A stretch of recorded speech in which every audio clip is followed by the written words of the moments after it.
2008 का बॉम्बे अटैक हो, उरी अटैक हो, पठानकोट अटैक हो, सुकमा अटैक हो या दांतेवाड़ा अटैक हो, ये कुछ ऐसे अटैक्स हैं जो भारत की सॉवरेनिटी और integrity and defence of India को डायरेक्टली एंडेंजर करती है। तो मौजूदा जो आज हमारा कॉन्स्टिट्यूशन के अंदर फेडरल स्ट्रक्चर है, उसके अंदर जो लॉ एंड ऑर्डर है वो स्टेट लिस्ट के अंदर है।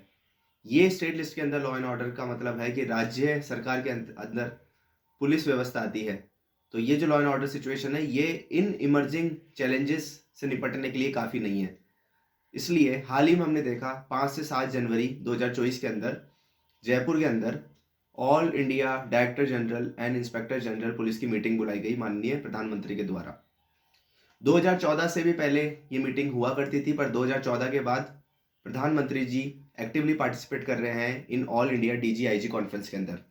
प्रधानमंत्री के अलावा यहाँ पर minister of home, minister of home state, national security adviser, home secretaries और सेंट्रल रिजर्व पुलिस के IGs एंड DGs भी पार्टिसिपेट करने आए थे।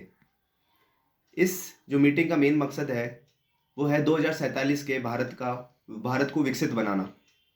और इसका जो मेन मोटो रहा वो रहा citizen first, dignity first, justice first.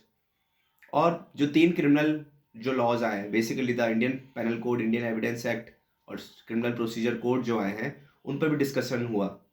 जो इमर्जिंग चैलेंजेस है भारत के सामने, जैसे कि टेररिज्म हो गया, साइबर सिक्योरिटी हो गया, आर्टिफिशियल इंटेलिजेंस हो गया, नारकोटिक्स हो गया, पायरेसी हो गई, ये ऐसे सब्जेक्ट्स हैं जिस पर नेशनल लेवल गवर्नमेंट्स ही कुछ निर्णय ले सकती है, क्योंकि ये जो क्राइम्स हैं ये एक स्टेट लेवल पर पूर्ण नहीं करे जा सकते, इनको सॉल्व नहीं करा जा सकता है।